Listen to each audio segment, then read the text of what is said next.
La mesa, el licenciado Santiago Esturra, que está maestrando en Comunicación y Cultura en la UBA, integrante de la ONG Faro Digital, institución vinculada al trabajo en temas de entornos digitales y ciudadanía digital.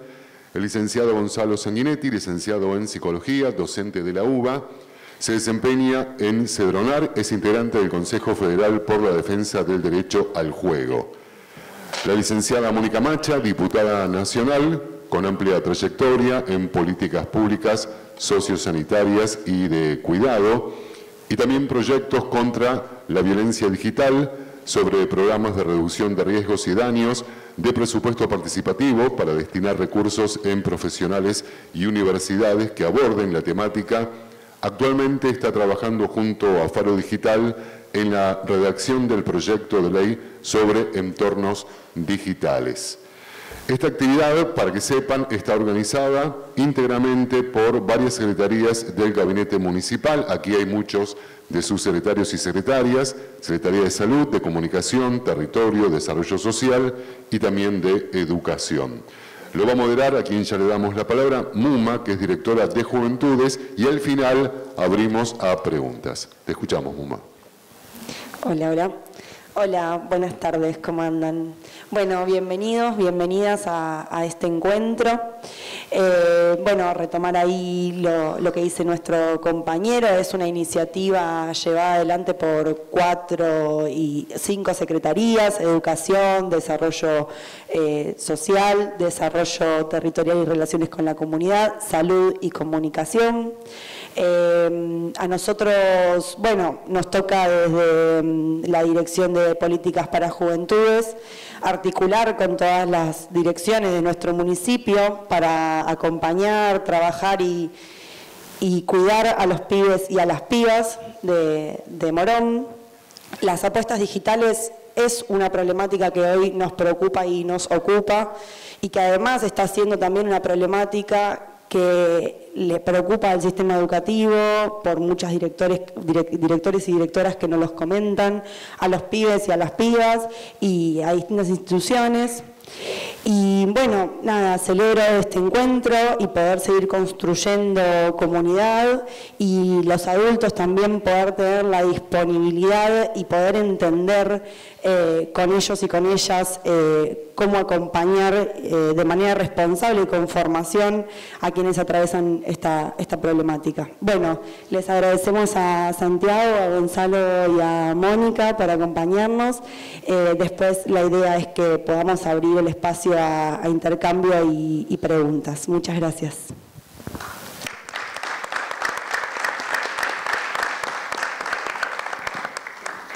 Bueno, muchas gracias, Muma, por la presentación. Gracias, Moni y Gonza, por compartir la mesa.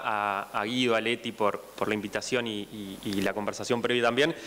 Bueno, en principio tratar de ser breve, porque está bueno quizás que el momento más enriquecedor siempre es la conversación y la charla más en particular sobre las preocupaciones que observamos en territorio. Este es un tema que desde Faro Digital venimos trabajando hace ya un tiempo. Empezamos a hablar y a investigar y charlar qué estaba pasando en las escuelas ya desde marzo del año pasado. Y es un tema que viene siendo preocupación también de otros países. En Europa esto emergió como una preocupación hace ya 2 o 3 años y es un tema que ocupó y que ocupa mucho a diferentes países y ciudades, y en ese sentido siempre nos parece importante desde Faro plantear 2 cuestiones para empezar. En primer lugar, que es una problemática específica, con características específicas, pero que no puede ser entendida o pensada fuera de un contexto más grande que tiene que ver con las transformaciones muy aceleradas que estamos viviendo desde hace más de 10 años, 10, 15 años, en un proceso de revolución digital que viene transformando de manera acelerada el modo en que nos vinculamos entre las personas con las tecnologías y el modo en que construimos y habitamos este mundo.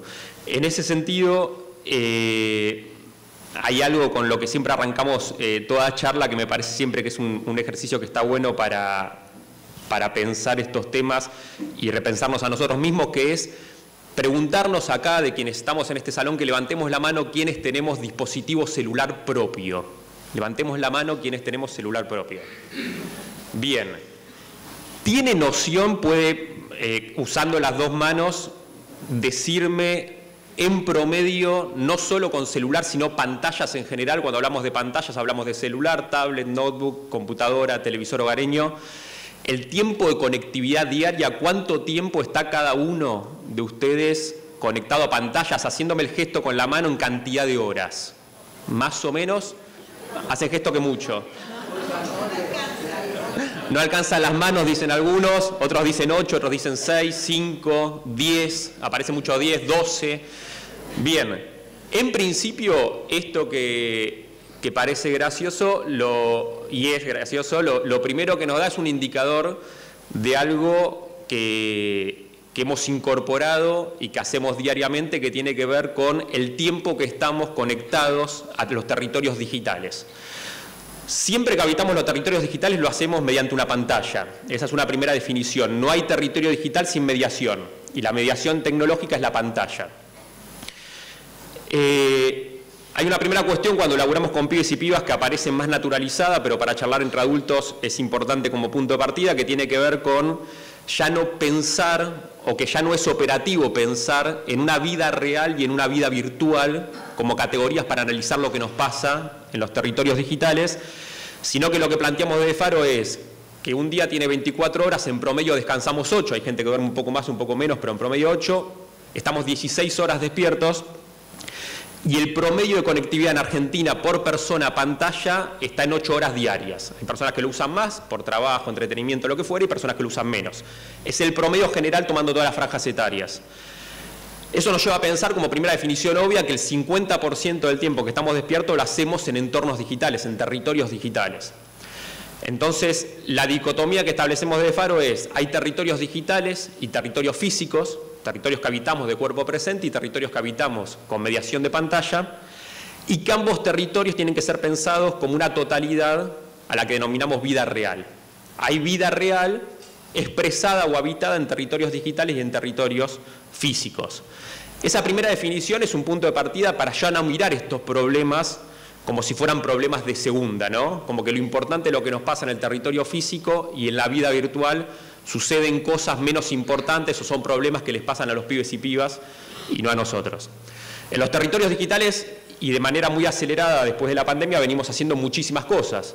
Trabajamos, estudiamos, comerciamos, compramos cosas, formamos opinión, tomamos decisiones, nos informamos, comunicamos políticas públicas, nos comunicamos en términos de decisiones políticas, en términos de decisiones vinculares también, nos vinculamos, conocemos personas. Casi no hay hoy dinámica relacional que sea exclusiva del territorio físico, que no tenga un correlato o una forma de desarrollarse en el territorio digital. Entonces, con esa primera definición es donde tratamos de abordar estos temas.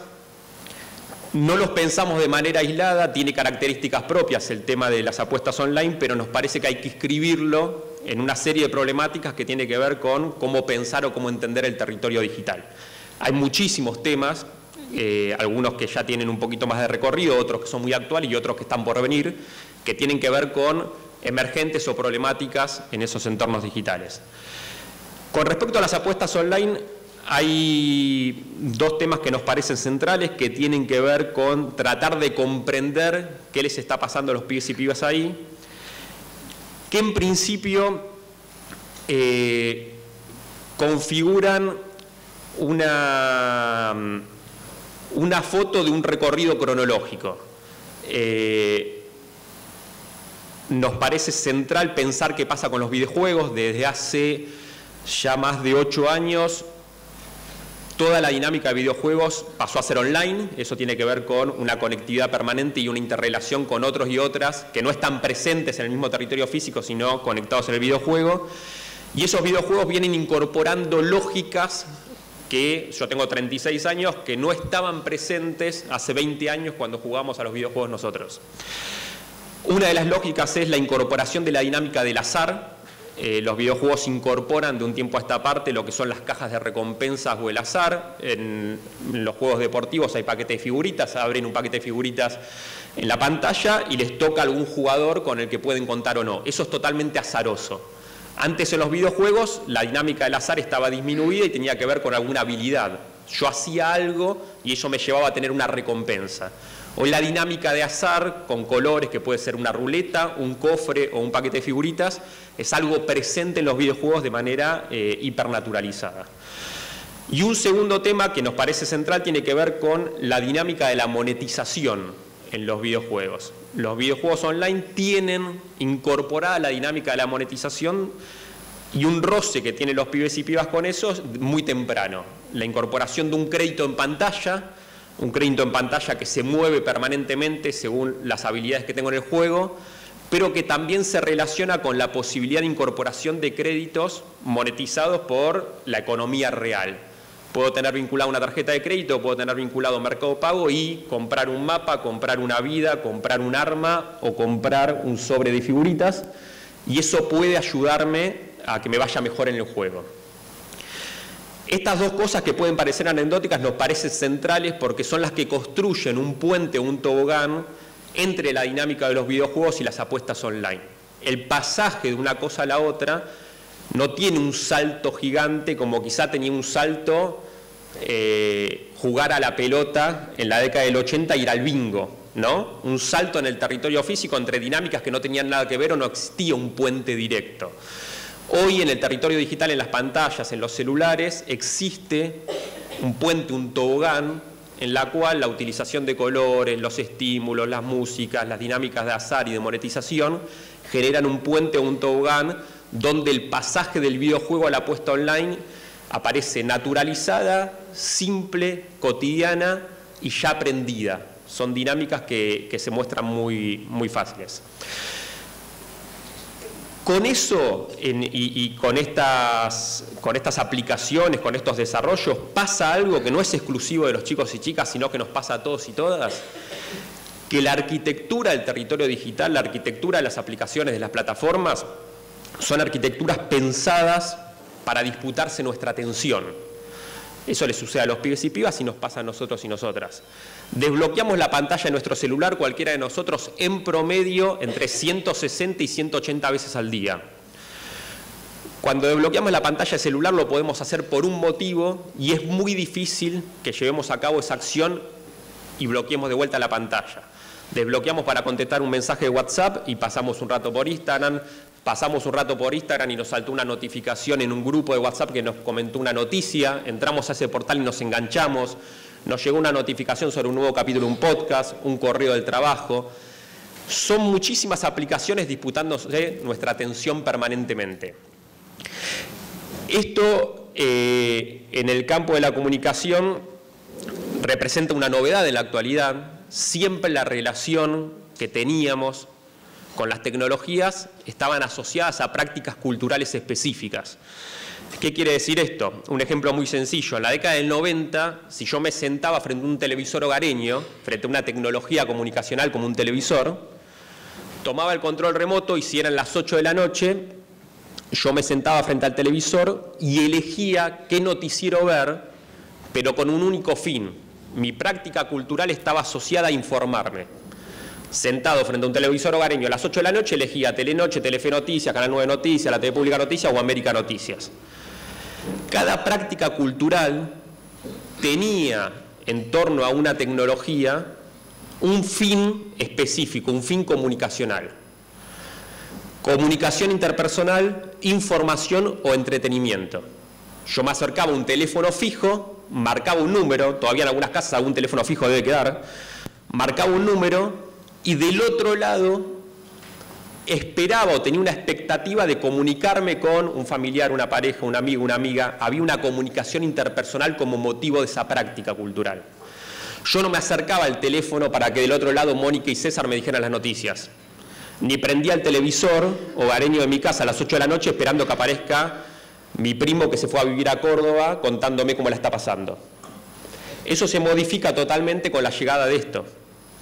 Los teléfonos inteligentes, yo desbloqueo esta pantalla y ¿quién de ustedes me puede decir si yo tengo en esta práctica cultural un fin de información, un fin de entretenimiento o un fin de comunicación, o si sucede todo eso a la vez. 24 horas al día, los 7 días de la semana, hay un proceso de convergencia por el cual este dispositivo tecnológico concita o conjuga o converge aquí la función de entretenimiento, de información y comunicación. Ya no disputa por mi atención cajas con frutas iguales. Yo prendía el televisor para informarme y competían noticieros por mi atención. Esto es similar a ir a un cajón de manzanas y elegir una manzana entre muchas manzanas.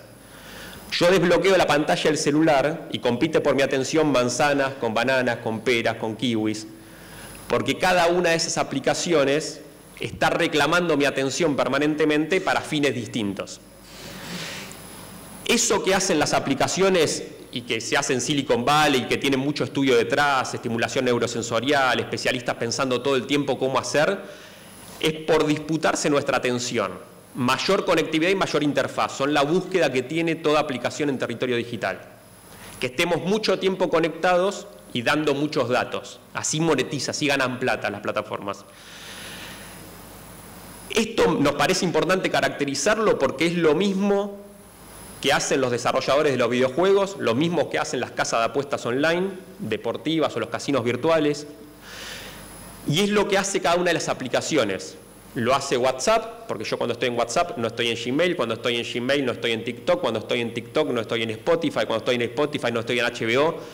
Cada aplicación se disputa vorazmente nuestra atención. Eso nos convierte a todos y todas en personas vulnerables frente al desarrollo de estas aplicaciones. Esa vulnerabilidad es un punto en común que tenemos con los pibes y pibas para conversar sobre estos temas. No es una problemática específica de que los chicos y chicas no sepan poner límites. Yo estoy seguro que si les pregunto a ustedes si están conformes con el tiempo de conectividad a pantalla, los que me decían 10, 8, 6, 12 horas, les gustaría usar menos el celular. Bueno, no pasa por una cuestión de decisión nada más. ¿No? Esto de cuando uno problematiza esto y se pregunta muchas veces entre adultos, la respuesta es: la diferencia es que yo lo manejo y el pibe y la piba no. El yo lo manejo, a quienes trabajan mucho con temas de consumos problemáticos, les remite a muchos otros consumos, ¿no? El yo lo manejo como respuesta cuando es algo inmanejable. Bueno, nos parece que esa vulnerabilidad compartida, esa dependencia digital, ese proceso de adicción que nos generan las pantallas, es un punto de partida para un principio de solución o problematización de estos temas que tiene que ver con generar conversación intergeneracional sobre lo que le está pasando a los pibes y pibas ahí, no descontextualizarlo, no pensarlo como un problema aislado de ellos, sino tratar de mirarlo de manera integral. Los pibes y pibas nacieron en una economía inflacionaria, los números en la pantalla están hipernaturalizados para ellos, número que se queda quieto, número que se pierde, se tiene que mover permanentemente. Hay TikToker e influencer hablándoles en una silla gamer sobre cuáles son los trucos para jugar mejor al videojuego, y es en esa misma estética que aparece otra persona a decirle cómo apostar online, y es en esa misma estética como un par de años después aparece otro influencer o un político libertario a decirle que invierta en latas de atún o en Bitcoin. La dinámica de la economía de plataformas está vinculada a créditos en pantalla, economía inflacionaria y economía de plataformas financiera. El número se tiene que mover permanentemente. Se tiene que mover en el videojuego, se mueve en la apuesta online y se mueve en la economía de plataforma financiera. Hoy en Argentina el 82% de las personas usa billeteras virtuales, ¿no? Son datos para pensar también cuáles son las dinámicas o las formas en las que se mueve hoy el dinero. Y nada, nombrar así como elementos que pueden parecer aislados, pero hacen un sistema para tratar de entender qué está pasando en los entornos digitales, qué está pasando con los pibes y pibas hoy, y sobre todo también qué pasa con nosotros y nosotras como adultos. Tratar de mirar este problema haciéndonos cargo de que es un problema y un síntoma de esta época, y que esta época nos pertenece. Quienes diseñan las plataformas son personas adultas. quienes piensan el territorio digital y las dinámicas son personas adultas, entonces tenemos que pensar también desde el mundo adulto cómo acompañamos y conversamos para construir esos puentes intergeneracionales y pensar en conjunto estas vulnerabilidades compartidas, que en este caso tienen un emergente, que son las apuestas online. En 6 meses va a ser otro, y hace 6 meses atrás fue otra problemática también. Así que nada, tirar como esos disparadores, pero escuchar atentamente a Moni y a Gonce, y sobre todo también poder conversar con ustedes sobre preguntas más puntuales, pero quería dejar esos temas en el inicio nada más.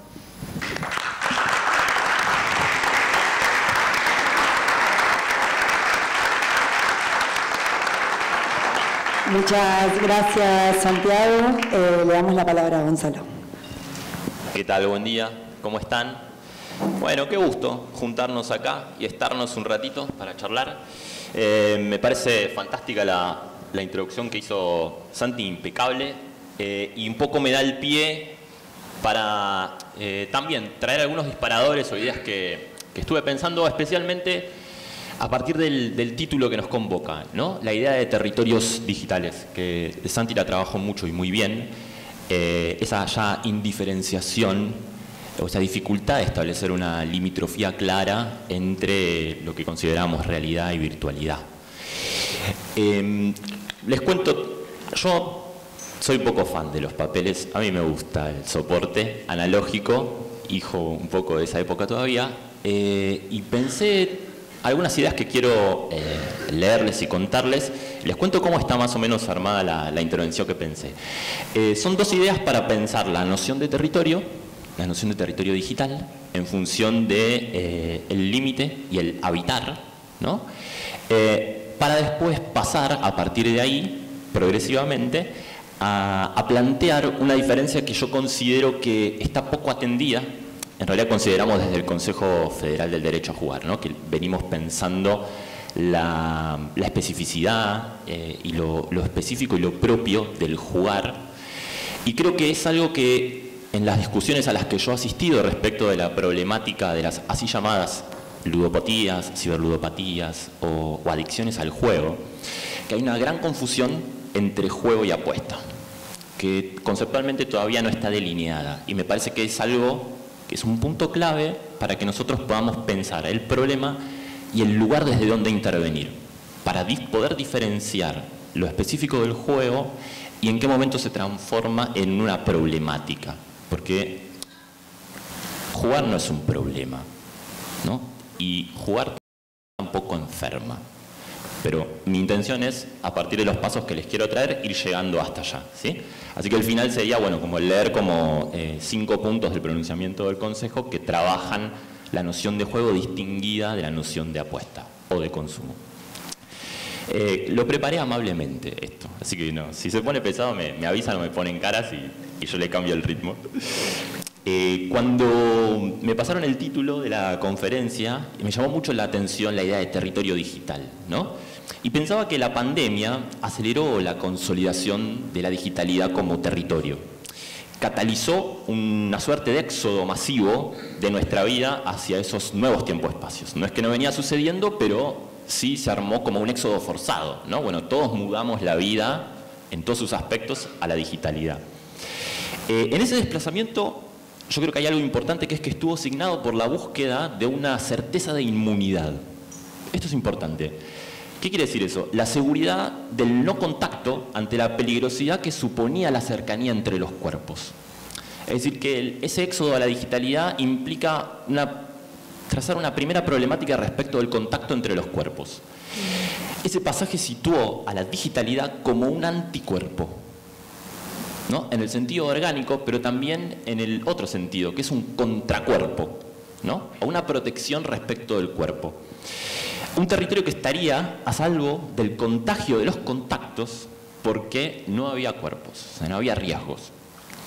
Entonces pensaba en función de esa primera señal en qué consistiría, Santi fue diciendo algunas cosas, lo propio del territorio digital.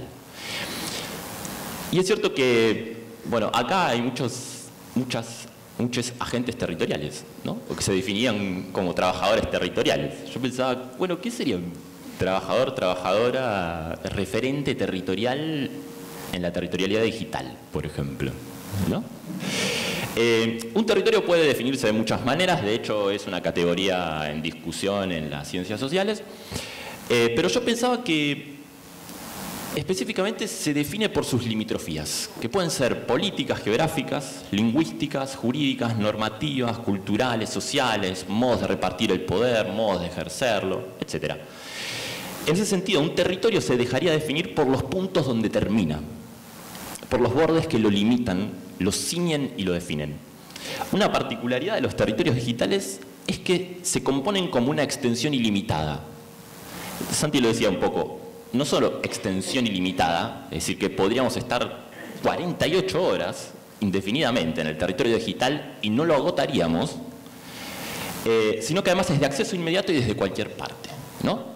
Santi poco lo decía, hay una simultaneidad de vida, nuestra vida está desdoblada, habitamos tanto un territorio material, que todavía llamamos material, al mismo tiempo que habitamos en simultáneo esta inagotabilidad del territorio digital, en la que se puede estar sin límites, sin restricciones, sin interrupciones, a excepción por la falta de señal o el agotamiento de energía del dispositivo o el agotamiento de energía del cuerpo, ¿no? Cuando dormimos no estamos conectados todavía.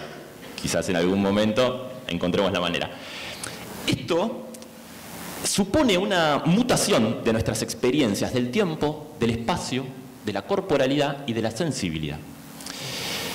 Es decir, que el territorio digital solicita y moldea un cuerpo que responda a estas lógicas de funcionamiento. Lo que quizás Santi llamó arquitectura de estos territorios. En tanto se presenta como un territorio sin límites, la digitalidad compone una territorialidad paradójica, ¿no? Pues si decimos, bueno, un territorio se define por sus límites, y acá no los tenemos, tenemos una territorialidad paradójica. Un tipo de territorio que está caracterizado por su sinfín, ¿no? Para nosotros, seres finitos. Por la ausencia de pausas, que esto es algo que ya está presente en el desarrollo de las lógicas de los videojuegos, que no permiten pausarlos ni salvar la partida. De hecho, cuando se sale del juego se empieza a perder. Esto es muy interesante.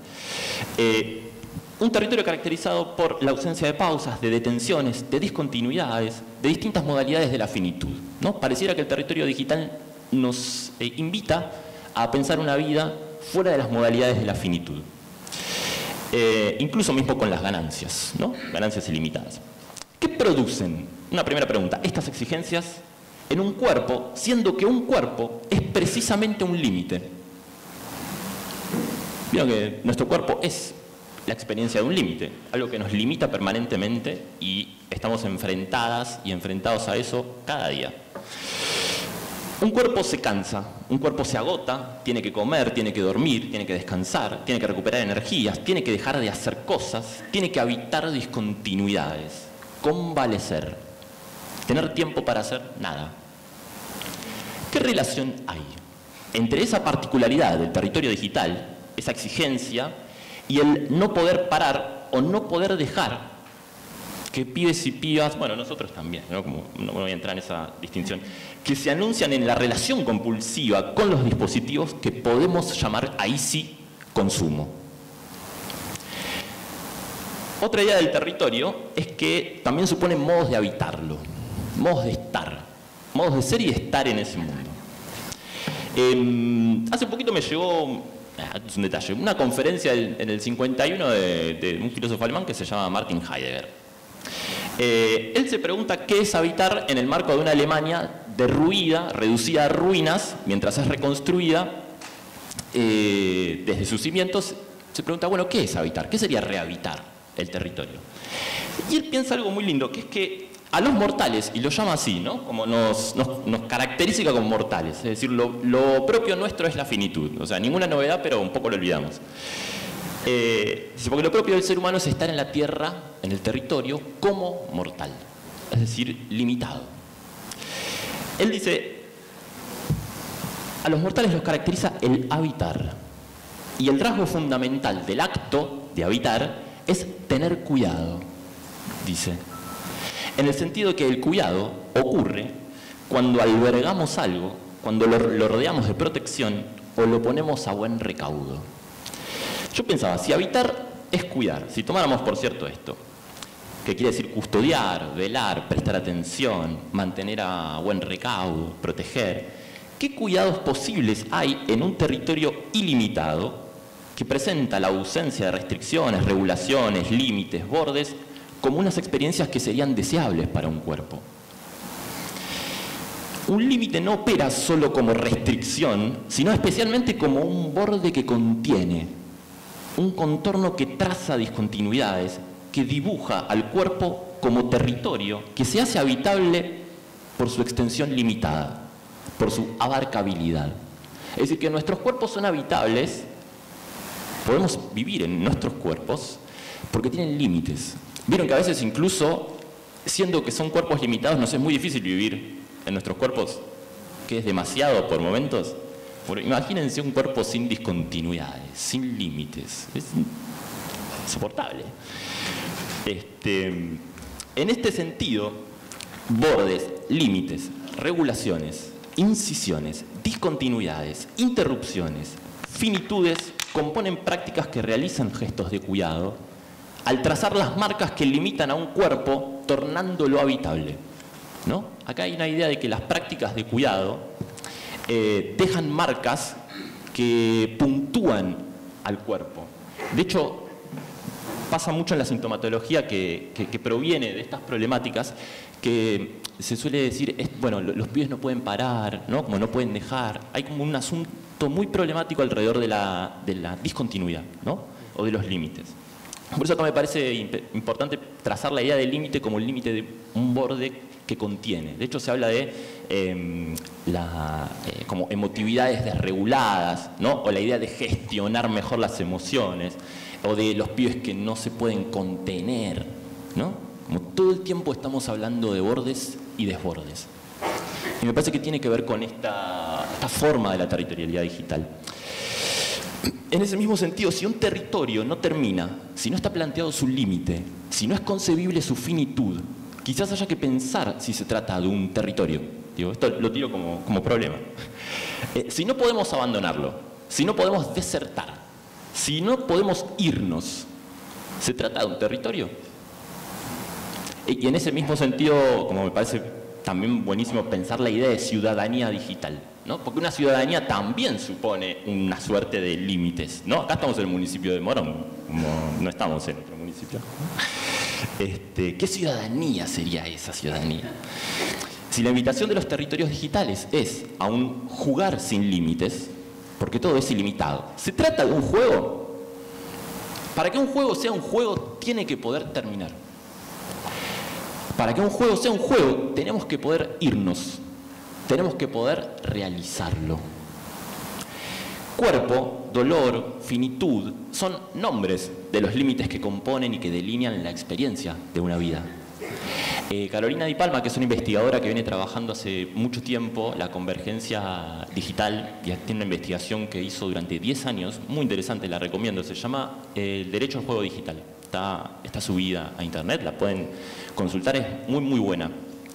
Ella dice que el cuerpo humano no es compatible con la vida avatar, ¿no? Marca una disyunción ahí entre la idea del perfil digital y el cuerpo humano, que también es la sede, ahora lo voy a comentar, de la sintomatología o de la somatización de esta tensión o de esta exigencia.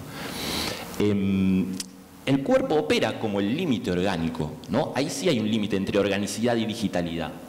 La digitalidad agota la organicidad porque la organicidad se agota. O sea, un cuerpo, tiene que descansar. Ante la invitación de los territorios digitales a experiencias ilimitadas, el cuerpo somatiza, ahí hace síntoma esa exigencia de ininterrupción a la que es requerido. Hoy encontramos una correlación que es inversamente proporcional. En la medida en que aumenta la patologización, los diagnósticos y la medicalización de infancias y juventudes, notamos que también aumenta, o mejor dicho, disminuye los tiempos y espacios de juego. ¿Qué diagnósticos o trastornos venimos escuchando en general? Alteración de hábitos del descanso, por ejemplo, insomnio, cansancio, agotamiento, estados depresivos, crisis de ansiedad, ante la desconexión, ante la ausencia, ante la discontinuidad, ante la espera, ante el tiempo. De hecho, en muchos juegos el tiempo es un problema, es un obstáculo. si vos pagás, podés hacer que las cosas se hagan en menos tiempo, ¿no? El tiempo está planteado como una suerte de obstáculo que hay que sortear o hay que acelerar, ¿no? Para pensar las crisis de ansiedad, ¿no? Aceleración y crisis. Extracción, dispersión o sustracción de la atención, eso que bien trabajaba Santi, que todavía se llama déficit de atención en algunos momentos. El problema no es que no haya atención, sino dónde está requerida la atención, dónde está concentrada o extraída. Por lo mismo, dificultades en la concentración. Santi decía, el número quieto pierde, ¿no? Y yo pensaba, bueno, pibes en un aula, quietos, ¿cómo no sentir que se pierde? ¿No? ¿Cómo se nos da a vivir el tiempo en el territorio digital? Y también alteración de procesos de sociabilización afectiva y de formas de aislamiento a propósito de lo que habíamos planteado al principio, que era la falta de contacto o el anticuerpo, ¿no? Bueno, es por todo esto y en este sentido que desde el Consejo queremos trazar una diferencia conceptual, política, cultural, social, clínica, ética y sensible entre jugar y apostar. Es decir, jugar a poner un límite entre jugar y apostar. Una frontera sobre la cual plantear esta discusión sobre las así llamadas ludopatías, o para mí peor, adicciones al juego. De hecho, la Ciudad de Buenos Aires, si ustedes interactúan con el bot, con el chatbot, la inteligencia artificial que gestiona los trámites en la Ciudad de Buenos Aires, si ustedes escriben la palabra ludopatía, lo primerísimo que les dice es que la ludopatía es una adicción al juego. Definición tajante. Nosotros, bueno, y se confunde ahí jugar con consumir o con apostar, y es ahí que nosotros queremos intervenir. Ese es el lugar que consideramos importante para nuestra intervención, que es jugar no enferma, ¿no? Hay una investigación en curso que se llama Apostar no es un juego, que me parece que pone el acento sobre la apuesta, ¿no? Sobre los peligros y riesgos de la apuesta. Y nosotros queremos plantear que jugar no es apostar para poner el acento en el juego, en lo propio del juego. Y acá si me tienen 5 minutitos más de paciencia, les leo 5 puntos. ¿Me dejan? Muchas gracias. Desde el Consejo pensamos 5 puntos. Primero, que jugar no es una mercancía, no es un objeto de consumo. En lo que hoy percibimos como ludopatías o ciberludopatías o apuestas digitales, leemos más bien el síntoma agudo de una avanzada generalizada de la lógica mercantil dentro de ese espacio-tiempo singular, de esa función de vitalidad que es jugar. En consonancia con otros espacios, ¿no? Santi lo mencionaba bien, hay que pensar también la monetización de la vida cotidiana, ¿no? Esto de todas nuestras cosas, incluso el tiempo tiene que rendir económicamente, tiene que ser un rédito económico. Ahí la idea de billetera virtual ha calado muy hondo. Jugar como un espacio, como un tiempo y una función mediante la que infancias y juventudes, aunque no excluimos a las adulteces también, aunque a veces creamos que no nos compete ya jugar o no nos incumbe, elaboran, procesan y producen tramas vitales con las que van componiendo la vida. Otro punto es que jugar no es útil, no sirve para nada. En el mejor sentido de que no sirve para nada, ¿eh? El derecho a jugar que queremos disputar, viene a discutir el sentido cultural del juego como un derecho a lo improductivo, como el derecho a lo inútil, al jugar sin finalidad, más que el jugar. Si jugamos a levantar la mano por qué cosas hacemos sin finalidad, creo que estaríamos en problemas, ¿no? Nos costaría mucho pensar cosas que hacemos sin una finalidad, sin una meta, sin utilidad, ¿no? Por supuesto que la inutilidad definida desde los márgenes de utilidad del mercado, ¿no? Lo que así disputamos es el jugar como una dimensión política del tiempo. ¿Cómo son los modos que nos son dados o permitidos habitar en el tiempo en los territorios digitales? Esta es otra pregunta que me parece que queda flotando para que pensemos. Otro punto es que jugar no es consumir. El derecho a jugar supone el disfrute y el goce de lo improductivo, de lo recreativo, que sería una economía del placer, no regida por la lógica del valor, la acumulación y la rentabilidad. Cosas que ya no entendemos casi, ¿no? ¿Qué es una economía del placer? Alude a la potencia de lo vacío, de un tiempo a disposición sin necesidad de algo que determine su uso. Pensamos ahí que la tensión que emerge y se sintomatiza en la ludopatía es el síntoma de una disputa entre jugar y apostar, entre juego y consumo, entre juego y mercado, alrededor de la rentabilización y capitalización de los espacios lúdicos como inauguración de nuevos territorios de extractivismo económico. Por lo mismo, jugar no es apostar. Cuando hay apuesta, el juego deja de ser un juego. La conversión del goce de jugar, del placer lúdico, en la exigencia o la urgencia necesitada de extraer de ahí una ganancia, un rédito o una utilidad, es lo que enferma la capacidad de jugar. Ahí sí ubicamos el problema. Incluso diríamos que daña la función del jugar, que es estar en el tiempo sin demandas. En lugar de distraer, de relajar, de vincular con otros y con otras, la actividad lleva rápidamente a entrar a un sistema de consumo exigente y voraz, donde la lógica mercantil de ganar más rápido, atenta contra la posibilidad del tiempo de tener tiempo. Siempre con otros, con otras, con otros. Lo último que diría es que jugar no enferma.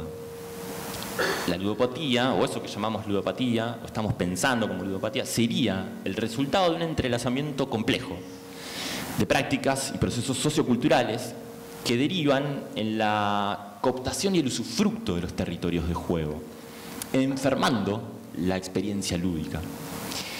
Sería a ese proceso consumado de subordinar el juego a la lógica mercantil lo que podemos llamar ludopatía. A esa transfiguración del sentido del juego que indica el pasaje del terreno del jugar al terreno del consumir. Si jugar no enferma ni es la enfermedad, pensamos que lo que enferma es ese proceso de reducción de jugar a productividad.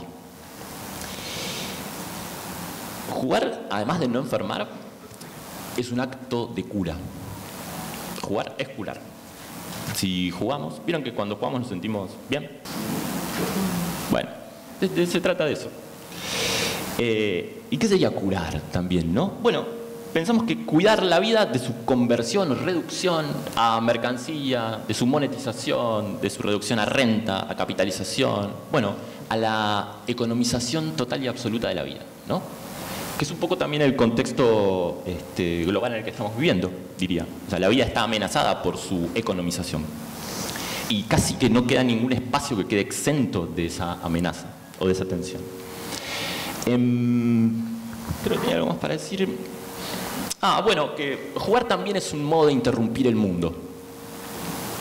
Y que en esa interrupción, en esa discontinuidad del mundo que es el jugar abre, hiriendo la continuidad del mundo, la posibilidad de otros mundos. Que es algo que las apuestas no hacen, por ejemplo. No nos invitan a pensar otro mundo, a imaginarlo, a reinventarlo, sino apenas nos tientan con salvarnos de este mundo, ¿no? La salvación, el golpe de suerte, la salvación personal. Entonces diría que la discontinuidad, el límite, también son importantes para poder iniciar otra cosa. Cuando las cosas terminan, pueden empezar otras. Y dejo ahí porque creo que ya abusé un poco de la paciencia. Muchas gracias.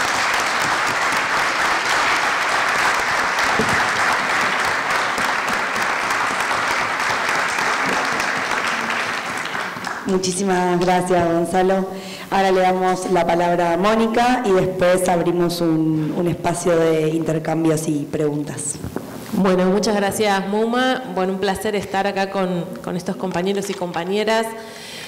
Muy contenta también de compartir este momento, este espacio con tantos equipos y tantos compañeros y compañeras y compañeros que nos conocemos desde hace mucho y que, bueno, creo que esta característica de este municipio, de este gobierno, que es frente a los problemas o las circunstancias o las cuestiones que empezamos a percibir, buscar la forma de construir una respuesta, ¿no? Y en esto que está armado por varias secretarías me parece también retomar siempre esta instancia de esos abordajes integrales o de problematizar en territorio, en el territorio físico, diría yo, en el territorio real, de algún modo, para hacer esa distinción entre real y virtual. Y me parece central que podamos contar con ámbitos así. También quiero tomarme unos segundos para agradecer a los compañeros de Luz y Fuerza por prestarnos este lugar que está bien interesante, ¿no? Cálido, amplio. Y bueno, teniendo en cuenta la exposición de Santi y la de Gonzalo, que me parece que son exposiciones para empezar a pensar, ¿no? Que han dicho muchísimas cosas en poco tiempo, pero que cada una de estas distintas intervenciones son para profundizar, ¿no? Que tal vez requerirían en esta probable instancias que seguramente van a pensar de formación y demás, poder dedicarles bastante tiempo y poder discutirlo entre los equipos, porque yo creo que ahí está la posibilidad de esa construcción de política pública a nivel municipal, que por otro lado, claramente todo el tema de ludopatías y apuestas online hoy tiene un lugar en la agenda, en una preocupación en distintas gestiones. La semana pasada Axel presentó también, ¿no? un programa donde articula varios ministerios. Entonces creo que evidentemente estamos frente a un problema que presenta una complejidad y que eso significa, bueno, poder desmenuzarlo, poder pensarlo, reflexionarlo y ahí también elaborar esa política pública. Hay algo que... Bueno, Santi contaba que venimos trabajando con Faro Digital y hay algo que decía Ezequiel, que es uno de los compañeros de Faro Digital, que me quedaron como resonando fuerte cuando las escuché. Una es que nosotros, nosotres, hay gente joven, pero también habemos otros que ya somos más grandes, y que está esta diferencia o esta distancia o este concepto de los nativos y nativas digitales. Y es un concepto que seguramente muchos y muchas lo usamos casi automáticamente, y lo cierto es que para ahora que tenemos o que estamos en esta instancia de poder profundizar sobre la problemática de las apuestas online y la ludopatía, nos deja un poco afuera, ¿no? Porque si los nativos digitales y las nativas digitales saben algo que nosotros, el mundo adulto, no sabe, estamos como en un lugar ahí como corridos de esa posibilidad de construcción de una autoridad o de un saber o de un acompañamiento. Entonces me parece que, en principio, esto también me parece importante poder ponerlo en cuestión, porque seguramente sabemos más de lo que creemos, pero de todos modos, más allá de esto, tendremos que aprender las cosas que tal vez nos suenan, bueno, yo lo escuchaba a Santi y entendía, no todo el proceso que significa haber pasado del videojuego a otras instancias, pero que hay un proceso ahí subjetivo que tal vez muchos de nosotros nunca lo hicimos. Entonces, algo seguramente de lo específico va a implicar meterse, poder entender ese proceso, pero entender fundamentalmente que es un proceso y que no hay saltos en esto, sino que hubo un proceso de también quienes diseñan plataformas, con qué objetivos, que está puesto a la construcción de una cultura distinta. En todo caso, creo que si nosotras y nosotros queremos en ese punto construir de algún modo una resistencia a ese avance, bueno, implica esto, implica esos espacios de discusión y de formación continua, que Morón, además tiene mucha tradición en ese punto, y me parece bueno entonces también ponerlo en discusión frente a este tema. Claramente yo creo que cuando escuchamos tanto lo que planteaba Santiago como lo que planteaba Gonzalo, seguramente estábamos pensando en cómo se debería llevar adelante una política pública integral que tenga en cuenta todos estos marcos teóricos y estos conceptos.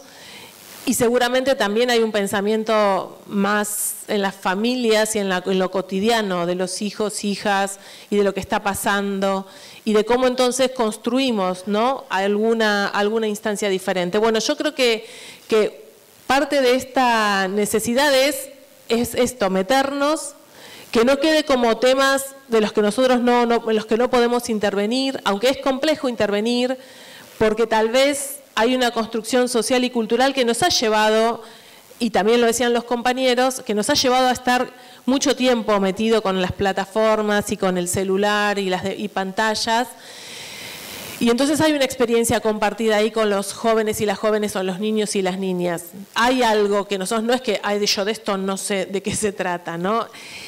Y es bien complejo porque en definitiva es que también nosotros y nosotras y nosotros tratemos de abstraernos de esa instancia donde de algún modo nos convoca a estar tantas horas chequeando cosas que no necesitamos chequear o llevando, o que nos lleve a distintos contenidos que no estaban a nuestra definición previa, sino como que esto nos va llegando y tal vez ahí hay mucho para también ponernos a pensar. Y obviamente creo que todo esto que estamos hablando toca los modos de crianza, toca los modos de cuidado, un concepto que hasta el año pasado veníamos trabajando muy fuertemente en la política pública, en el Congreso, como parte también de la construcción de legislaciones más acordes a estos tiempos y que por supuesto en este contexto político han quedado totalmente relegadas, pero no por eso nosotros y nosotras vamos a dejar de plantear esa agenda porque creemos que es absolutamente necesaria. Entonces, el concepto de cuidado y el concepto de crianza me parece que son tal vez mucho de lo que nos está dando vueltas en este espacio, en esta conversación. Hoy también quiero contarles que en el Congreso hay cerca de 14 proyectos que están vinculados a frenar desde la legislación este avance de las apuestas online y la posterior consecuencia para algunas personas que es la ludopatía, ¿no? Y hay una variedad bastante interesante. La primera es que todos los bloques políticos hemos presentado proyectos, con lo cual esto da la pauta de que pueda realmente construirse una ley a nivel nacional. Hoy estamos en un proceso de reuniones informativas dentro del Congreso, trabajando con varias comisiones en lo que sería el plenario de comisiones, porque se están trabajando con todas las comisiones por donde pasan los proyectos. Entonces, no es una definición de las autoridades de la Cámara, pero sí es una definición de los propios diputados y diputadas que tenemos las distintas responsabilidades y hay ahí, digamos, de algún modo una construcción común que es poder avanzar con una legislación. Estos 14 proyectos obviamente tienen muchísimas diferencias, o mejor dicho, tal vez van por distintas dimensiones. Nuestro proyecto, que es el que presentamos como espacio político, que también es el que presentó Laura Clark, nuestra senadora a nivel provincial, está más enfocado, y lo trabajamos con Faro Digital, está más enfocado a poder establecer espacios en escuelas, programas de prevención. ¿Por qué? Porque también el problema, tal vez el primer lugar que dijo, che, estamos con este problema, es la escuela, ¿no? Por la situación de los pibes y pibas, por ver determinados comportamientos, tal vez porque pueden ver algo desde otro lugar que para madres, padres es más difícil, ¿no? Y decir, che, acá hay algo que está saliéndose de una instancia de salud, digamos, hay algo ahí que está generando otra discusión. Entonces, lo nuestro está más enfocado a escuelas y a espacios de prevención y a construir esos programas. Hay otros proyectos que están vinculados a la regulación de las publicidades en los contextos de apuestas online. También es importante tener en cuenta que muchas de los lugares de apuestas son ilegales, el mayor porcentaje de apuestas online son ilegales, entonces la regulación también ahí se complica. Hay de algún modo como una idea que intentar regular esto es como una ilusión. Pareciera como que esto se nos va de las manos y que poco podemos hacer. Pero nosotros seguimos jugando, no apostando, jugando a que podamos construir una legislación que realmente pueda acompañar a las familias y pueda ahí generar una diferencia. En esa línea también contarles que parte de este trabajo que venimos haciendo con Faro Digital nos ha acercado a otra problemática que tiene que ver con la pornografía digital en plataformas, el acceso muy fácil para las niñeces y adolescencias también en poder ingresar a estos sitios, Por eso creo que es muy importante esto que decía al principio de poder repensar la crianza y los cuidados, aunque nos parezca muy difícil, aunque nos parezca que nos vamos a meter en una discusión con las familias, con los equipos, con las personas con las que estamos trabajando, pero que claramente es un momento que nos está, de algún modo, como que nos implica y nos llama a que podamos ahí establecer otros límites difusos, difíciles, pero necesarios. Y la otra cuestión también en la que estamos trabajando es en poder avanzar en un proyecto que nos permita poner de manifiesto una perspectiva de derechos para niñeces y adolescencias en entornos digitales. Ya con lo que vos me decías de territorio, ciudadanía, bueno, no sé cómo lo vamos a llamar, porque me parece interesante toda la conceptualización que hizo Gonzalo y que para pensarlo, ¿no? Pero bueno, que también esa es parte de la instancia en la que estamos. Reitero que creo que el contexto que vivimos y recién hablaba con compañeras y compañeros también es absolutamente complejo y difícil, pero me parece que parte también de la construcción, ahora me estoy cuidando mucho de no decir apuesta, poner a la apuesta política, no. La construcción política tiene que ver con poder reconstruir propuestas, hacernos cargo de los problemas reales, concretos que van teniendo las poblaciones y como siempre esto, que podamos desde ahí repensarlo, articularlo, que podamos pensar seguramente como hicimos siempre y hacemos en ese trabajo comunitario con muchas familias en los distintos barrios de Morón que tal vez están sufriendo esta situación sin saber muy bien para dónde agarrar o qué hacer, y que Morón tiene tantas instituciones ahí donde esos encuentros son posibles, y entonces esa responsabilidad de transformación política que es tal vez la que nos habita desde siempre. Y bueno, me parece que digo que en esas instancias, en esta construcción de conceptos, de marcos teóricos, de metodología, también de leyes, también de ordenanzas, son discusiones y hay un recorrido en este municipio y con todos ustedes de cómo esas instancias también van posibilitando la construcción de una cultura distinta. Me parece que los entornos digitales o que todo esto que estamos dialogando y pensando tiene tal vez una instancia de una otredad de algún modo